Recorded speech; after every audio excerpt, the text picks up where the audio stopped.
The Olmecs, the rubber people. The Olmecs are one of the most fascinating civilizations in the pre-Columbian Americas. They are easily recognized by their creative, enigmatic, and soulful artwork. They were the first to introduce ball courts, and they are candidates for the first writing and the initiation of the long count.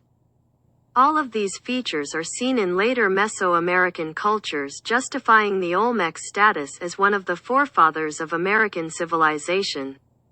Quick links: the multicultural Olmecs. The giant Olmec stone heads. Olmecs, writing and the long count. Pre-Columbian Mexico. Chronology.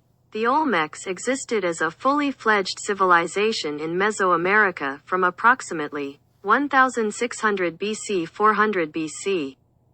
With evidence of pre-Olmec activity in the region since 2500 BC, but it wasn't until around 1500 BC that they became the dominant power in Mesoamerica. The first Olmec center, San Lorenzo, was more or less abandoned around 900 BC at about the same time that La Venta rose to prominence. A wholesale destruction of many San Lorenzo monuments also occurred circa 950 BC, which may indicate an internal uprising or, less likely, an invasion. The latest thinking, however, is that environmental changes may have been responsible for this shift in Olmec centers, with certain important rivers changing course. Following the decline of San Lorenzo, La Venta became the most prominent Olmec center, lasting from 900 BC until its abandonment at around 400 BC. La Venta sustained the Olmec cultural traditions, but with spectacular displays of power and wealth. The Great Pyramid was the largest Mesoamerican structure of its time. Buried deep within La Venta lay opulent, labor-intensive offerings, 1,000 tons of smooth serpentine blocks, large mosaic pavements, and at least 48 separate deposits of polished jade celts, pottery, figurines, and hematite mirrors. More about La Venta.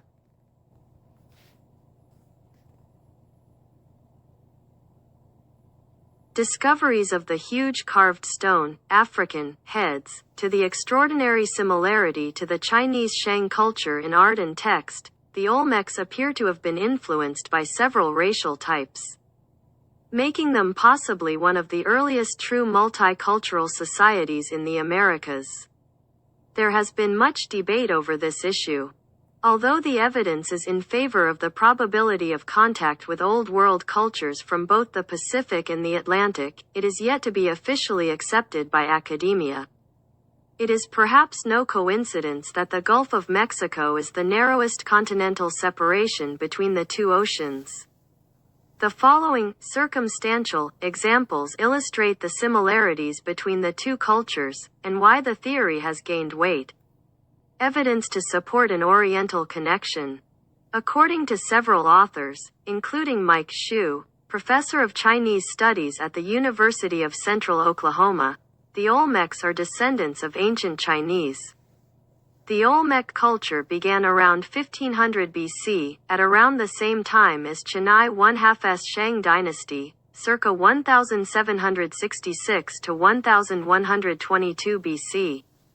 According to ancient chronicles of that era, when the Zhou were invading and plundering the Shang, records state that the son of the emperor brought 25,000 adepts toward the I-1/2 Eastern Ocean. I-1/2 ancient Olmec artifacts give the theory further substance. The written language found on the Olmec C-1/2 jars, pottery, and statues reveals what could be the actual influence of Chinese culture.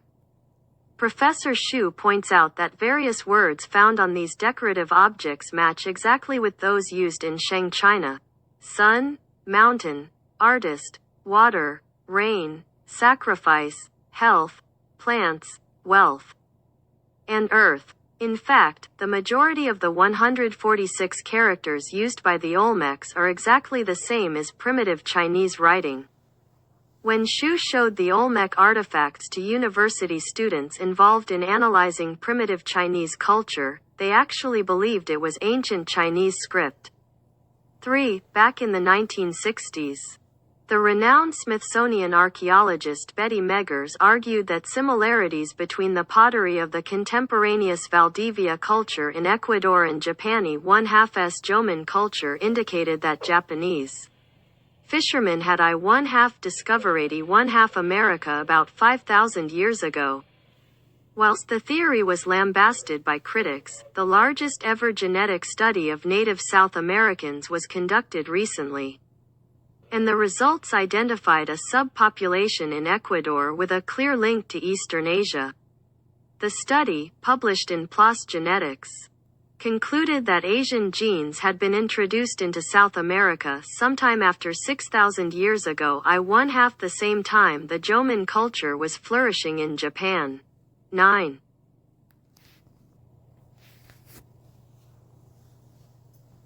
The huge stone heads in the Mexican jungles were first officially described in 1938 by a Dr. Sterling, who said of them that they were unique amongst Aboriginal American sculptures. It is remarkable for its realistic treatment. The features are bold and it is amazingly Negroid in character. They have since been termed Negroid in appearance by various authorities since. But this in itself is considered insufficient proof of an African contact. The early suggestions of a pre-Columbian contact with Africans by Van Sertima and others have since been confirmed by associated studies in craniology, genetics and linguistics. Craniology. In 1972, craniologist Andrei Wiercinski reported that 13.5% of the 76 fragmentary crania from Latilco, a site associated with the Olmec civilization, showed a clear prevalence of the total Negroid pattern. Jordan 1992.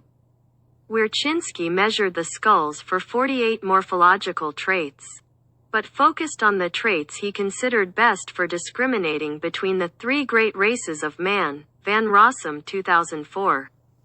The remains were dated to the pre-classic period, 1500 BCE 300 CE, well before the arrival of Columbus. 5. African skeletal remains in Mexico. http://bofsudralum.blogspot.com/2009/10/dr.html The Mali Empire, perhaps more than coincidentally. North African sources describe what some consider to be visits to the New World by a Mali fleet in 1311-15, according to these sources. 400 ships from the Mali Empire discovered a land across the ocean to the west after being swept off course by ocean currents. Only one ship returned, and the captain reported the discovery of a western current to Prince Abubakari II. The off-course Mali fleet of 400 ships is said to have conducted both trade and warfare with the peoples of the western lands. It is claimed that Abubakari II abdicated his throne and set off to explore these western lands. In 1324, the Mali king Mansa Musa is said to have told the Arabic historian Al-Umari that his predecessors had launched 2 expeditions from West Africa to discover the limits of the Atlantic Ocean.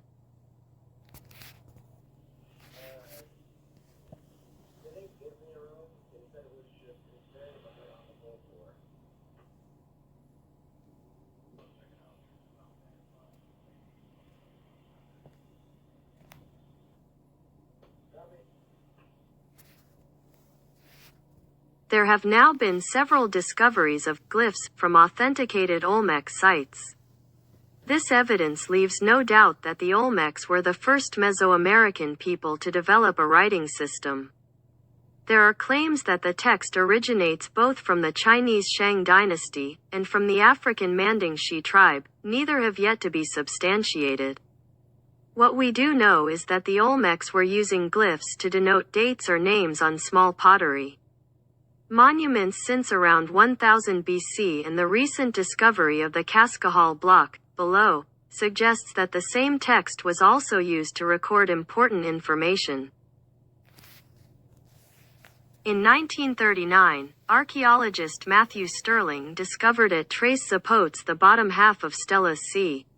This stela was carved from basalt, with one side showing an Olmec-style engraving that has been variously characterized as an abstract jaguar or a ruler on a throne. On other side was the oldest Mesoamerican long-count calendar date yet unearthed. This date, 7.16.6.16.18, correlates in our present-day calendar to September 3, 32 BCE. Although there was some controversy over the missing Baktun, the first digit, which Marion Stirling, Matthew's wife, had contended was a 7. Her judgment was validated in 1969 when the top half of the stela was found.